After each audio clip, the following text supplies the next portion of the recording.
And hello, everyone. And, my name is Keith Williams. Welcome to the Author Showcase, the program where we do just that.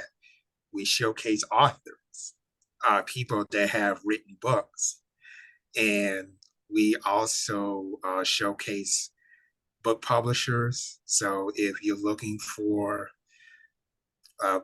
publish a book, uh, from time to time we have book publishers coming on. We also have invited some social media influencers to come on, as well as musicians to come on as well. So it's just not limited to book artists or publishers or book authors.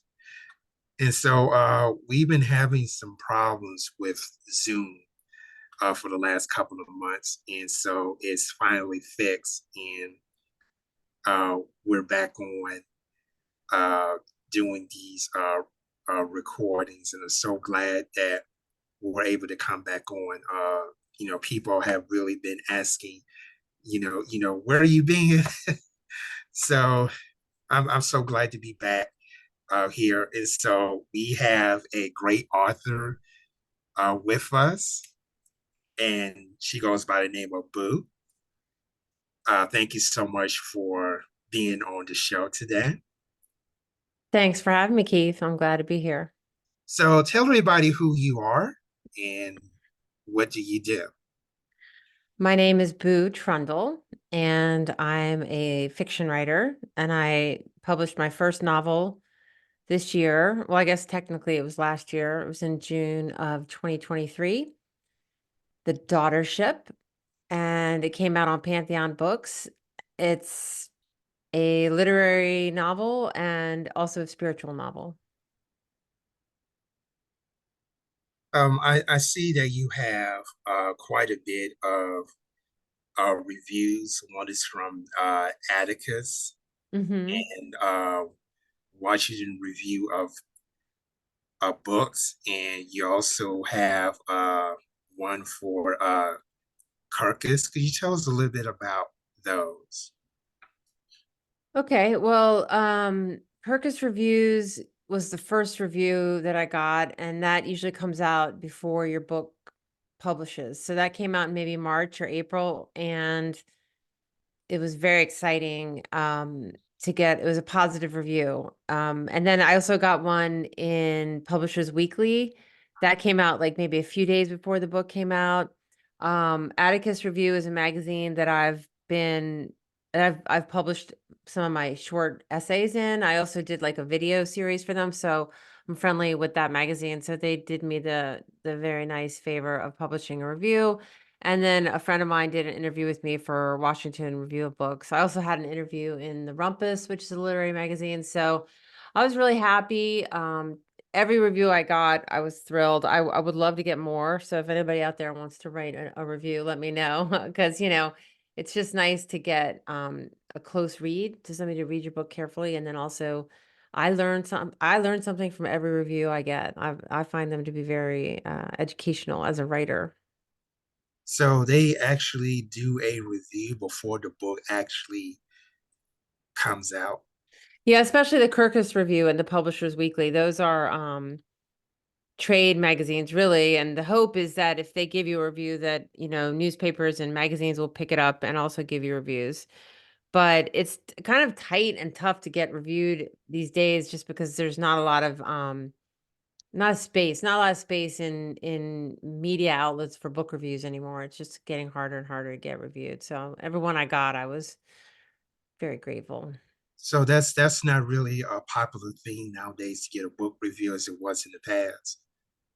Well, there's just I think a lot of the newspapers are not, newspapers have changed so much in like the last 20 years, and magazine space is more limited. And I kind of feel my book's very literary, and it's not a thriller, it's not a romance, it's not historical fiction, it's not a genre book. It's strictly it's very craft oriented. It's a challenging book, and it's challenging to read, and also the subject matter is challenging. So I just think that it's harder and harder to get people to review books like that. I mean I did get some reviews. I could have used more, but I'm not complaining. So So let's dive into this book. It's called The Daughter Ship, and this is your first book that you have published. mhm. Um, so kind of like break down so I understand this is fiction, so I don't want you to no spoilers. Oh yeah, Um, no spoilers. because Yeah, no because we want spoilers. people to actually read the book. So without any spoilers, can you kind of give like a synopsis of the book? And that's the first question. Okay. Second question is what is the book's intended audience? And then the third question is what had inspired you to write this book? Okay. Well, if I forget one of the questions, you'll have to remind Yeah, me. I can remind. So the first question is, can you give a synopsis of the book?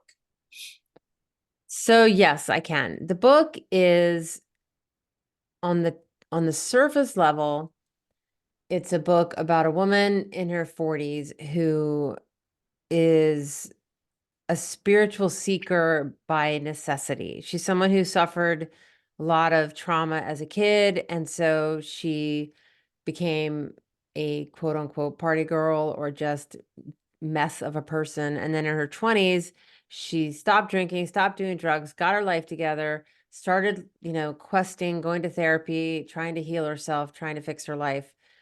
But whatever she's doing is not enough. So she's in her 40s and her internal life is on fire. She's really having mental challenges, psychological challenges. It's all happening on the inside. So on the outside, her life looks fine to other people, but it's not fine. And I like that scenario because she's not someone who hasn't tried. She's not just someone who set her life on fire and didn't ever care and didn't ever try. She tries really hard, but she's just not thriving. And so she is in jeopardy. And the only way she's going to pull herself out of jeopardy is by turning inward and facing these I don't know how to, well, without spoiling it, let's just say there's a whole nother plot thread going on with these parts of her who are having their own adventure. And so the two plot lines roll along, and we have Catherine, who's this is pretty straightforward, realistic fiction, a woman whose life is sort of falling apart, her marriage is falling apart, just having a hard time showing up to be a mom, and just showing up to stay alive and not kill herself. And then there's another thread that follows these three little children who are trapped on a submarine in the bottom of the ocean, and they represent Catherine's problems. And so they're having their own adventures.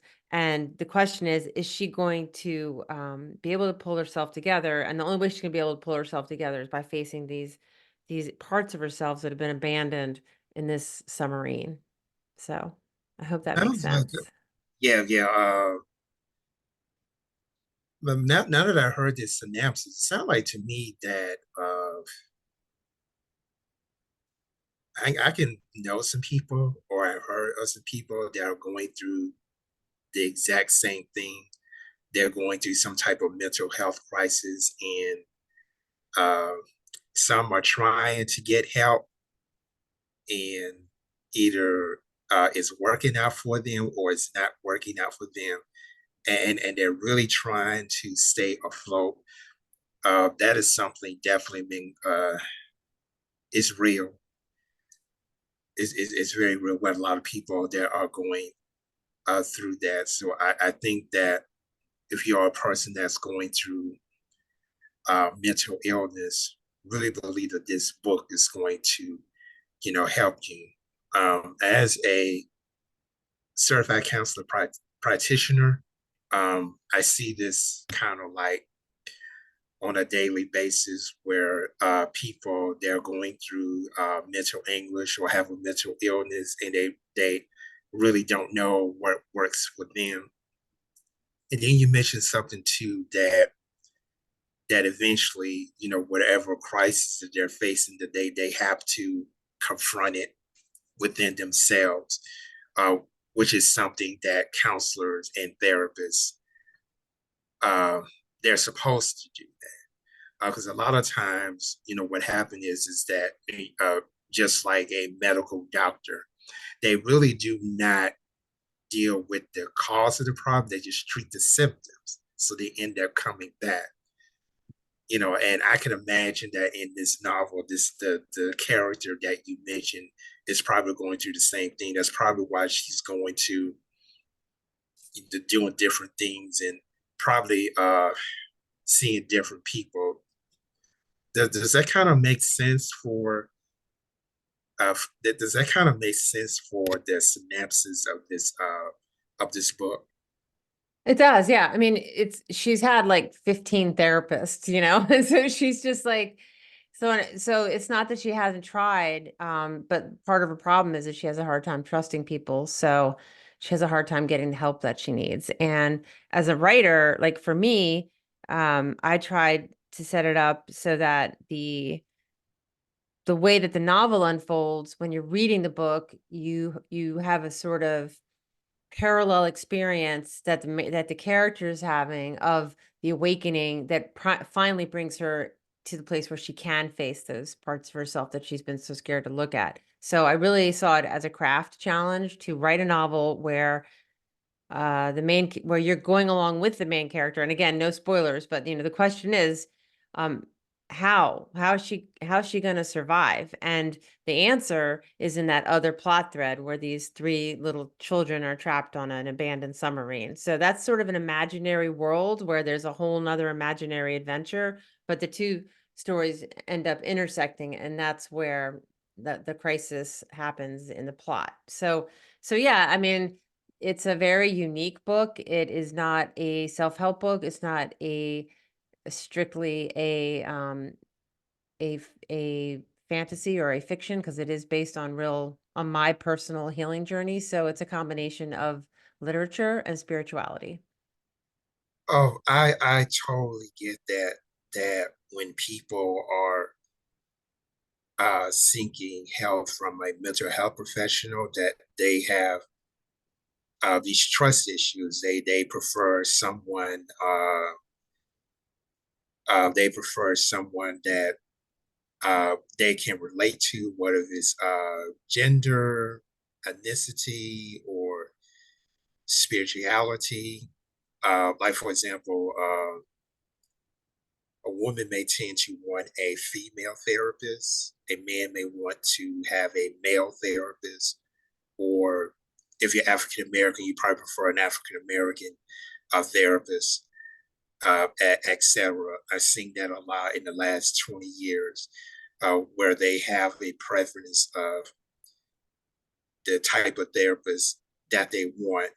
For me, it will probably be someone that uh, is knowledgeable in that particular area that they're going through. Like I serve in the military, so I do have you know mental things that are attached to that, and I prefer someone that um, understand what a veteran is going through. So I have that preference. It doesn't matter if they're male or female or whatever, what their ethnicity is. It's just that someone who has experience in dealing with veterans. Hmm. Do you Uh, feel like they need to be a veteran, or they just need to have experience dealing with veterans? Like, does the well, person have to have the same experience, or they just have to know about that experience? I think I can better relate if that person was actually a veteran. Yeah. But if they have experience in dealing with veterans, that's just as good. But now we're going into peer support, which of course, to me would be more effective because you're talking to someone that's actually went through the same thing that you're going through, or probably going through the same thing that you're going through, and it's an opportunity for us to help each other out. Hmm. Uh, So, and peer support is becoming more popular in the last 5 years than ever before. And so I believe that if you have someone that's going through that particular situation, whether it's present or past, or they have an extensive knowledge in that area, that's a plus. Hmm. And Um, that seems to be the trend that's going on right now in mental health. well, I just think what's really going on right now in mental health is that people are really suffering. Um, and not only are people suffering, but they're also having lives filled with joy and happiness. But for me, at least, it's been a parallel track. And I've kind of had to work hard for my mental health. And I've also been working hard as a writer. So to me, this book is a convergence of two of my big passions, which are like psychology and philosophy, and then also, literary fiction and writing. What was the second question? Who was it? Who's my ideal reader? Or what was the second question? Uh, uh, what is the intended audience? Oh yeah, the ideal reader. Yeah, the intended audience. Well, it's funny, like the word intended. I was telling someone the other day, I was talking to someone about some of the book is autobiographical, and there is a lot of family history that I wrote into the book that is based on my real family. And someone said, "Well, weren't you worried about, what people would think when they read the book?" And my answer was, I didn't think anybody would read the book. I didn't, there was no intended audience. I mean, I've been writing novels since I was 20, and I haven't, this is my fifth novel or fourth novel that I've written.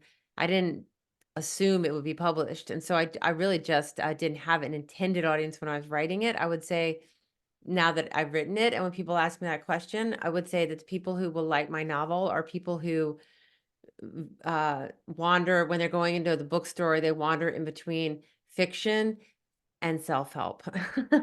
So people who are invested in their spiritual life and invested in their inner world and invested in healing and growing and seeking something more than just the everyday life, but more of like other realms or other dimensions. And then also people who enjoy a challenge when they read, that want to read something different, that want to read a book that isn't just the same old, that maybe asks them to show up in a way they've never shown up as a reader before. If I'm not mistaken, did you mention something about the fact that this was based on your personal experience? Did I Some get of that? it, yeah, some of it is, yeah. Some of it is. Hmm. You also mentioned too that that this isn't a self-help book. I mean, I never known of a novel that's actually falls in that category of being a self-help book. Would you like to elaborate on that? Well, like when I first started writing it, I wanted to call it How to Divorce Your Family. And that was more not my, I'm a mother, I have two kids, and I'm divorced now, but when I was writing it, I wasn't. But it wasn't about divorcing my kids, but it was more about divorcing the family of origin, the family I grew up with, or just moving past it.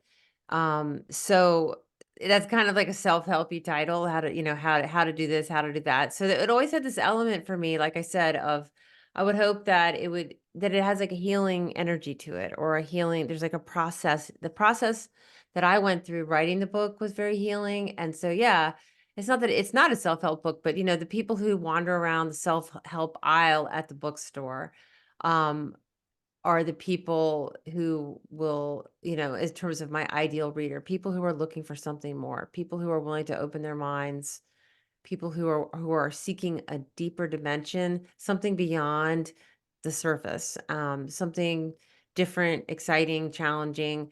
Yeah, so no, it's not self-help. It's definitely a novel, but it has a spiritual element. It has a questing element. It has a healing element.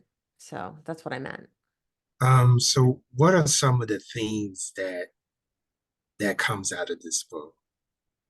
Well, for example, one of the themes is this idea of a rewrite. And this kind of comes in at the end of the book. And this is not a spoiler, but this is something I learned in one of my, like at a spiritual workshop I went on, where this idea that you could go back and rewrite your own story, that we all have our stories, we all have our narratives, our childhood story, our high school story, our first love, now I have like a marriage story, I have a divorce story. Uh, but this idea that you can go back and rewrite it to have a happier ending or rewrite it. So, for example, let's say you're a kid and something happens and there was no adult there for you to tell you it was all going to be okay, that you can imagine a scenario where that little child that you once were, that there is an adult there and that adult could be you, and that you can go back and say, hey, it's all going to be okay. And it is going to be okay because now, look, I'm 56 and it all did turn out okay. So playing with these that's a sort of that's a therapeutic technique where you go back and you find the child that you once were and you hold that child's hand and you take that child through experiences that nobody was there for, that maybe no adult was there for that child at the time, but now that I'm an adult, I can go back and be that adult. So that's a therapeutic process that I actually worked into my novel. So that's what I mean. Like I used therapeutic techniques and I worked them into the actual writing of the book. And so I do feel or hope that the process of reading it can be healing the same way these therapeutic techniques can be healing. Sounds like to me that's a form of what you call it's called NPL. I mean NLP, Oh, neural. neuro-linguistic programming? Yes, Something like that. I've never done that exactly, but it's like that, yeah. well, it's kind of like it's kind of Changing the tapes, kinda. it's kind of like if you are involved in a negative situation, you kind of Mhm, picture yourself being in a positive situation. Like for example, um, you go into something and you couldn't find an adult, but then you imagine, what it would be like if you actually found an adult that you could trust, mhm. which is a form of NLP. Um, Well, I've done a lot of different therapies. I've never done NLP, but a lot of them are similar to each other. So I kind of think of it as inner parenting. I also did something called internal family systems. I think that all good, like a lot of good therapy is they're similar to each other. But I do think going back and rewriting your own story can be very healing, and I use that as a technique in the novel. So.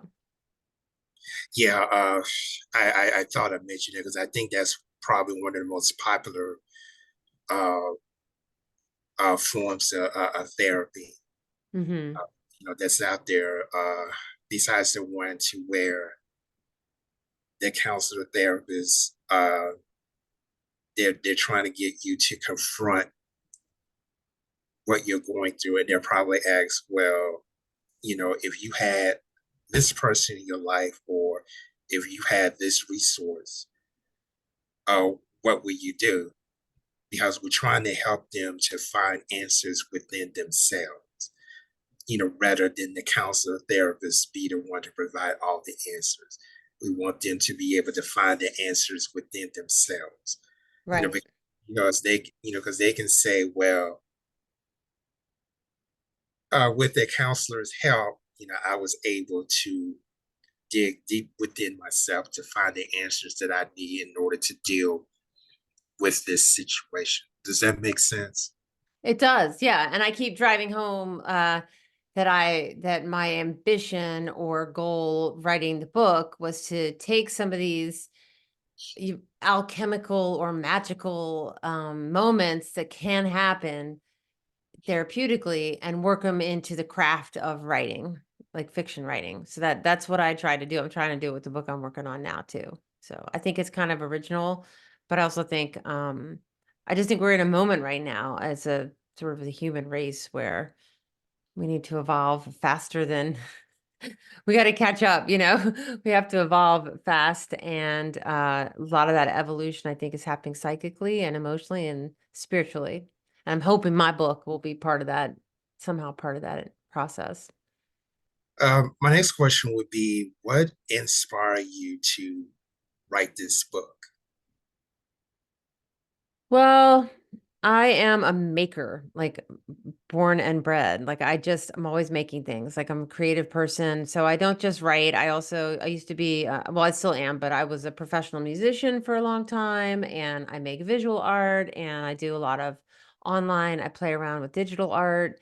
So I write. I write to survive. I make art to survive. I'm a creative person, and I've just like I said, this is the fourth or fifth novel that I've written, and the inspiration or so I'm always writing, and then the real inspirational part for me is figuring out a way to organize what I'm writing into something that someone else would want to read. So that was the part that was inspirational this time around, because this is the first book that I've actually managed to get published. So that inspiration came from mostly from taking writing workshops. I just decided to go back to school. So I went and took classes at the new school in the city, and was open at, I'm 56 now. So I was like in my mid 40s, and I was like, okay, I can be teachable. Teach me how to write a novel. I went back, and I guess it worked, because I guess I need I got my book published. I guess I need to do the same. I mean, I'm terrible at writing novels. I'm mostly into nonfiction Hmm.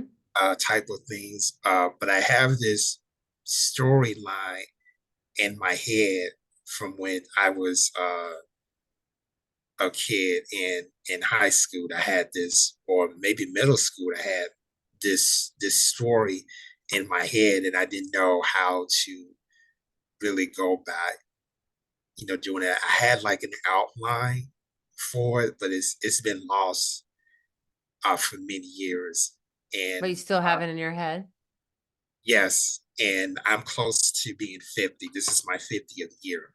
All right. Congratulations. My 50th year. And You so made the it. ideal is still in my head. It's more like a a, a fiction historical novel that I had in my head.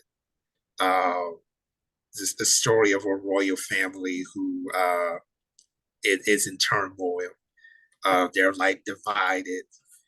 Uh, they're divided. They're trying to figure out who would be the successor and the land that they have. Who would get what. And during all of this, you have someone on the outside saying that with all this chaos, this would be a great time to come in and take over whatever they have. Hmm. So one of the sons, so one of the sons actually went to India to seek the answer, and he met this girl named Jennifer, who is going through a tremendous struggle. Um, so this was set in the so this was set in the late So this was set in the 19th century. So at that time, India was under British rule. Uh-huh. So Jennifer was British. She lived in India. Yeah, I was gonna say, I don't know about that name, but names can always be changed. Hmm. I might not do Jennifer. Jennifer's kind of a 1970s name. But there's always time travel. Like when you were talking, I was thinking Was this sounds almost like a past life experience that you need to write out, something that yeah, actually happened to you in a past life. the I guess the pronunciation is actually Jennifer. Jennifer. Yeah. It Oh, like Guinevere kind of, yeah. is the actual pronunciation. Okay. So she has so her mom is French and her father is British. All right. Well, you got to write that story out for sure. Like, yeah. So I said I went back and I took a class at the adult school in the city. I live outside of New York City, and I was flailing a little bit. And so a friend of mine introduced me to another friend who was a writer, and he was teaching classes for adults, adult school, basically night school. So I went to night school, and it really changed my life. I would always recommend taking a class, get out of your comfort zone, and also be teachable. Like everybody can be coached. Like I always say, like a coach for the coach, even LeBron James has a coach, so like you're never too good to learn something new. That's how I see it. So is it like a particular software that you use to write the novel? I don't. I think some people do. There's a software program called Scrivener, which a friend of mine uses, and there's another new one that someone was telling me about. So there are software platforms that can help you put all your ideas together, but I prefer to just use Microsoft Word. It's just a blank slate, pretty much. I need total. I don't, and I also I don't want to have to struggle with a software program when I'm trying to write. I mean, a lot of my writing I do by hand, just a pen on paper. So I do it a lot by hand and then I just type it in. Although now I've started using AI to just read it out loud and it'll type it up for me. Because I'm like tech, tech junkie.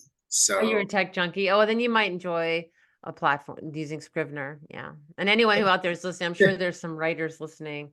Uh, you could try Scrivener, but I mean, everybody's different. Everybody's different.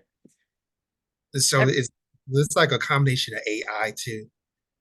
Some of these softwares have like AI built into it. Yeah, I mean, that scares me a little bit as a writer, the whole AI thing. I got a job offer through LinkedIn, someone asking me if I would help them train their computer to write fiction. I had to decline. It makes me too nervous. But yeah, you could just have AA write the whole thing for you. So- If you don't mind me sharing, if you don't mind me asking, uh, is there like a good and bad that goes with artificial intelligence in book writing? Well, I don't mind you asking at all. I don't have any definitive answer. I think it's everybody's comfort zone, really. I think, I guess as a writer and somebody who puts a lot of value on art and individual vision and sort of the human touch in the arts and in writing, music, dance, I think art is on some level, it's a translation of what's going on in the human soul. Don't as and also for me, it's been such an important part of surviving and just making sense of the world. I mean, I don't know where I'd be without all of the artists that have come before me.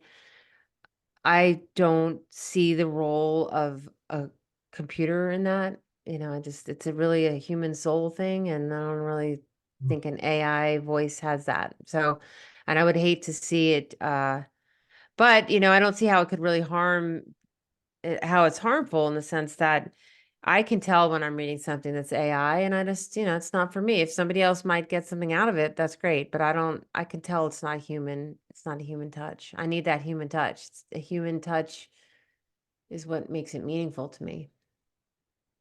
So you mentioned, I know you probably mentioned several times that this is the first novel that you have ever written or published. Is that correct? Oh, no, no. I've written four other novels. I just haven't gotten them published. So Oh, you have got I started trying to get my first novel published when I was 23. So, but I didn't, I never had anyone, I never had anyone who was willing to put it out as a book. So this is really exciting for me. It's like my dream come true, really. so what Also, that's like a really long time I for know, and to not give up. And also, Pantheon, who's the publisher, has just been so wonderful. My editor, her name's Deb Garrison. She's so amazing and so brilliant. And my agent is amazing. And so it is just like a fairy tale. so that dream has finally, came true. So what was that like waiting all of those years to actually get your book published? Hard, humbling, fun. I mean, like I said, I love writing. I love making things. I just feel lucky and blessed that I still want to and that I can still, it doesn't cost any money to sit down with a pen and pencil and write a story. So I feel, I'm glad I'm not a filmmaker. I've always felt sorry for filmmakers because, it costs like $100,000 to make a movie. It's free to write a book. So what do you think? What type of audience do you expect to have from this book? Well, it depends on the day. Sometimes I get kind of down and I don't have confidence, but I've been, for the last 5 years, I've really been training myself in positive thinking and the law of attraction and just believing, like if you feel good about something and you surround yourself with good feeling, that good things happen. So I would say, like in the sort of hopeful, positive, perhaps delusional, thinking that I want a huge audience for this book. And I think a lot of people would really enjoy it. The people who have read it have loved it. And it's a powerful book and it's a life-changing book and it's a healing book. This is me just saying the positive stuff. Um, and it's well written, it's funny. So I could see a huge audience. I could see this book winning the National Book Award. I could see myself on Oprah. I could see this book being a national bestseller on Amazon and at the New York Times. So So yeah. the book is already out, or is it Yeah, like it's already out. It came out in it's June. Yeah. it came out in June of Mhm. 2023? Okay. So what have you been doing to promote the book? Well, I did some book touring when the book first came out. I did a lot of events. I did an event in Mississippi. I did an event in Virginia. I did an event in a bunch of events up in New York and in New Jersey. And I've been doing these podcasts. I've been doing a lot of social media. Like I said, I had some reviews and um, yeah, I'm probably gonna, I'm hoping for more Amazon, once you get up to like certain number of views, the logarithm kind of kicks in. So I've done what I can. It's my first book. I think I gave it my all in terms of marketing, but I also think that with experience, you learn how to do your marketing better. But I'm going to a few book festivals in the spring. So do you feel that you have done enough to promote the book, or there are some other things that you could do? Well, yeah, I could be on Good Morning America, but they haven't invited me. That would be that would be great. I mean, I never been on like any of the local I'm or available. I'm available for Jimmy Kimmel. I'm available, national yeah. So, or anything. And mainstream media is not what it used to be. So I think that podcasting is becoming like the new media. yeah. Well, I've done a bunch of podcasts and I'm really, like I said, I'm psyched to be here talking to you and And I understand that all podcasts are not created equal. equal. What are some of your what are some of your experiences with podcasters? I'm having a really good time so far. It's sort of, I would compare it to just being at a party and talking to someone at a party. You kind of talk to someone you've never met before, and sometimes conversations really take off. Other times they're a little harder. We do have the benefit of both being interested in books and writing, and so that makes it already a pretty good chance we'll have a fun conversation. You and I have also the interest in healing and psychology and overcoming childhood wounds. So, or, I guess yours were more from being in the military. But yeah, I just think you find your common ground. And sometimes it depends on my mood. We're talking at night. It's like 7 o'clock, so it's a little more muted. Like I took a nap before we talked, but I start to like fade at this time of day. I don't know if what time zone you're in, but I just think sometimes in the morning, if I've had a bunch of coffee, I'm bouncing off the walls. So I'm enjoying it. I love talking about my book. I think that there's different some yeah, there's different levels of detail you can get into. Like you said, I don't want to spoil anything for the listener, but I think a lot of people who read also write. And so I think a lot of people are interested in the writing process and the publishing process and all that. So far so good. Thumbs up. I'm in the Central Time Zone actually, Oh, so okay. 1 hour Right. behind. Yeah. Uh, but I guess I'm kind of jealous of that. Jealous of what? The fact that you're on the Eastern Time Zone, because that seems the time that everybody mention it. You know, it I think you're right. I mean, if I had to be honest, I would say it goes Eastern Standard Time, then Pacific Standard Time, and then Central's kind of coming in third. Yeah, it's true. People don't, and I'm always confused by Mountain. I mean, forget about Mountain. I don't know what's going on. Anybody in Colorado, I get confused by Houston. I'm like, I don't know what time zone it is, those places, but well, Houston is definitely central. okay. But I think Denver is Once you Mountain. get like to maybe El Paso or something, then you're going into the mountains. So Oh, Texas okay. is so big, they split by two. Oh, yeah. Yeah, it's crazy. Uh, we one thing that we haven't talked about is according to your bio that you have a music career going on. I would say that's a past tense, unfortunately. Although I did go over and played me. I yesterday I went over and played music with a friend of mine I used to play with back in the '90s. It was pretty fun. We played songs we hadn't played in 20 years. It was fun.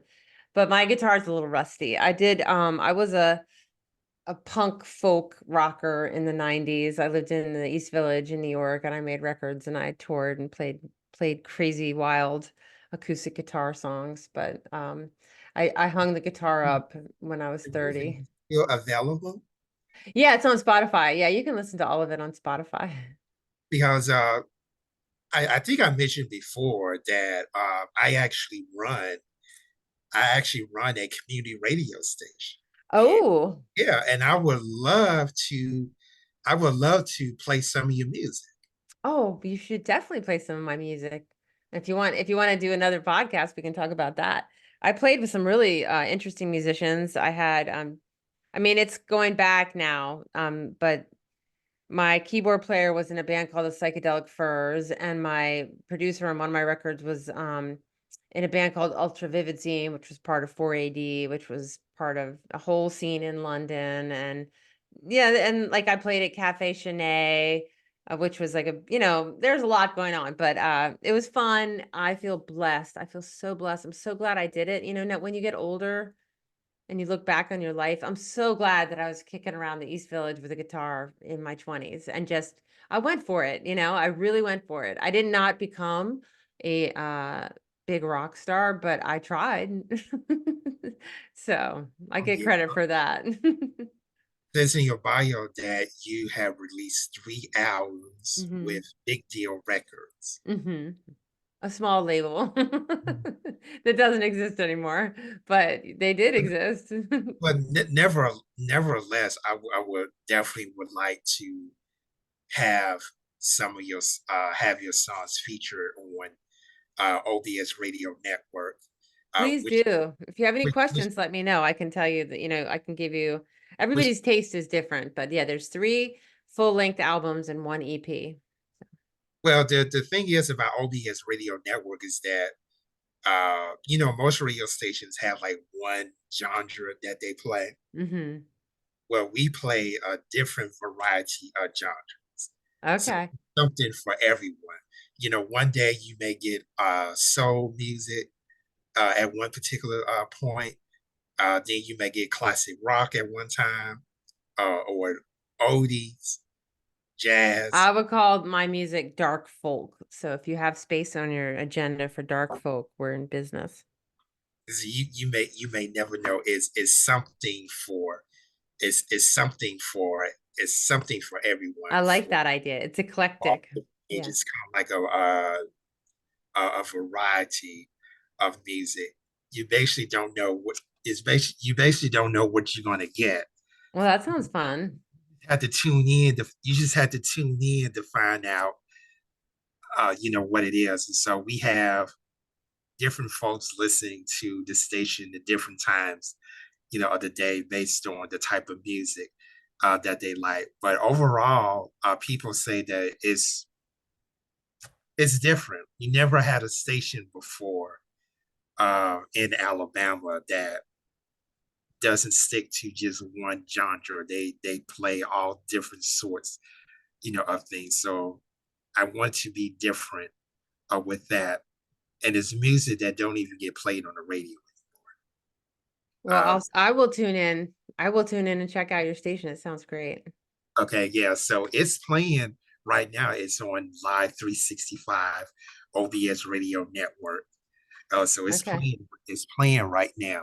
And like I said, it's like a variety of stuff. Uh, Okay. you never know what you're gonna get. Uh, People just have to tune in to figure out what time of the day that they want to listen to. And so right now we have a terrestrial reach of right around 56,000, over 56,000 people. Uh, Great. that's in the greater Auburn area. Are you familiar with Okay. this Yeah, Auburn? Auburn University. Yes. So Mm-hmm. it Is that covers where you greater. are? That's where the station originates from. Yeah, that's always good. So it's like college radio. Alexander. No, it's not in Auburn. It's in Alexander City. Okay. It's an Auburn suburb. So it's more like community radio. Okay.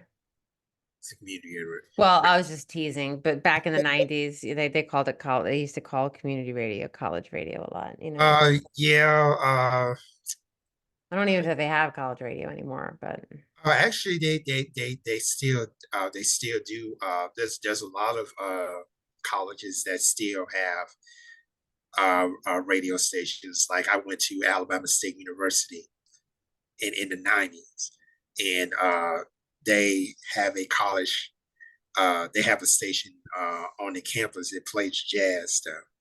yeah. I wasn't really into broadcasting back then. I would just like to listen to music, but as I grew, older, for some reason, I became fascinated. I mean, I started podcasting. I was because I felt that a lot of things that needed to be talked about are not being talked about, and that's what by the mainstream media, and that's what led me to uh, go into podcasting. But Yeah, then when I I was looking at your podcast listing on Apple and at the different topics. You really do talk about some good stuff. I want to just validate you for that. I saw some topics on there that do need to be talked about. So well done. and sometimes I get in trouble.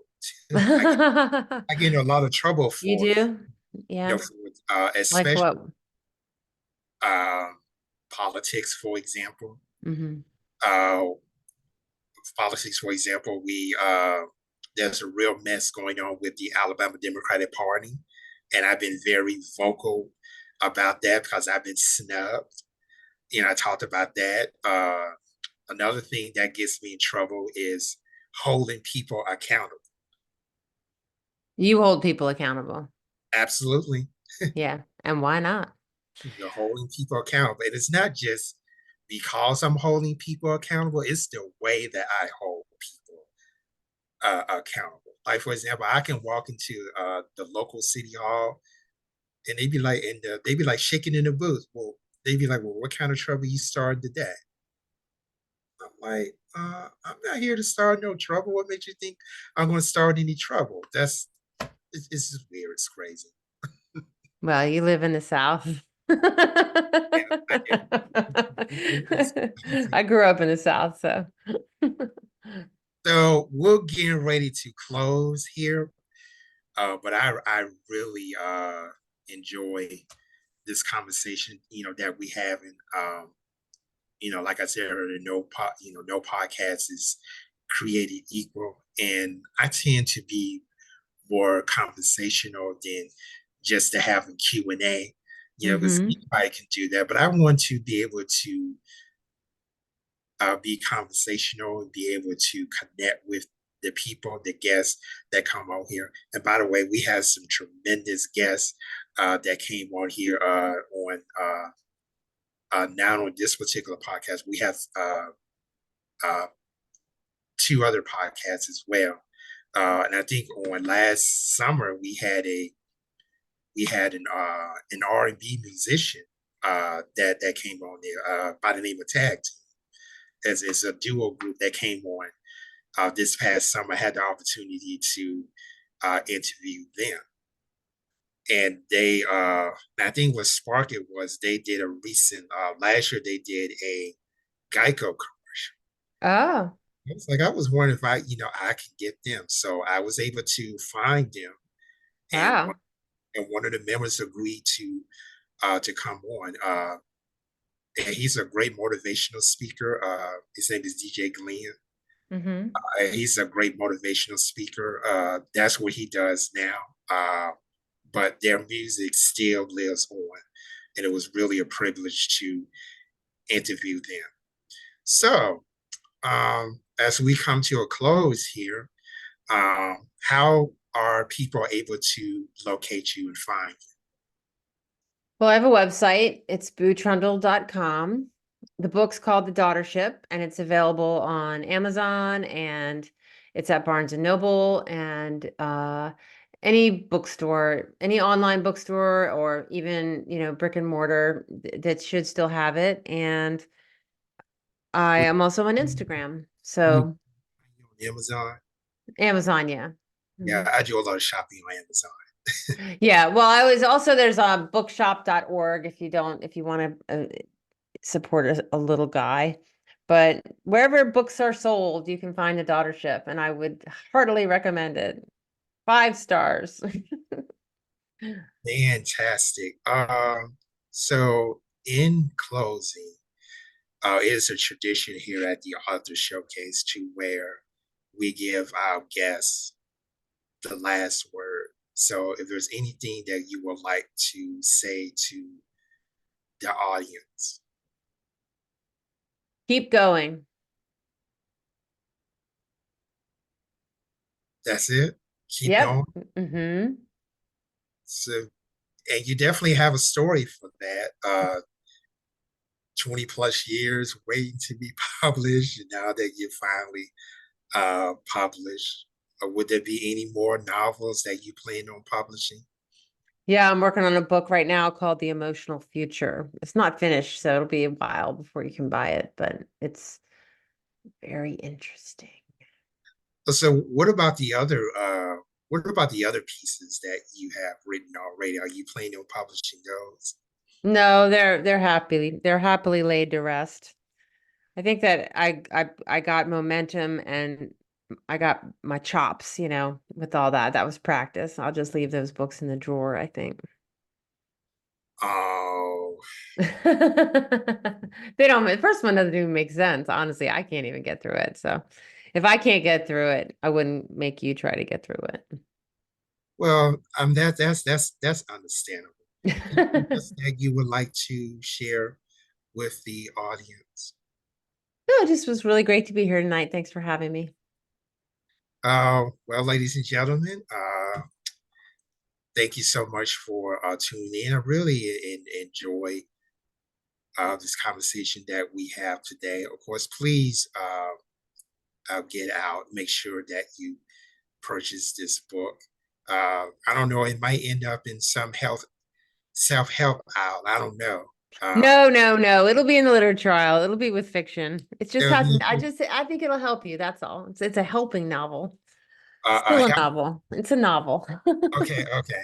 I think I confused you with that, but I don't know. It kind of reminds me of it was a commercial way back in the in the 70s. It was this dessert, and the store owner didn't know if it was going to go into the store owner didn't know it was going to go into the pudding aisle or the applesauce aisle. That's hilarious. And so the guy was like, "Okay, where do you want me to put this at?"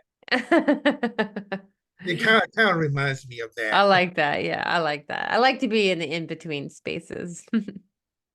So like you don't know if your item will go into the chip aisle,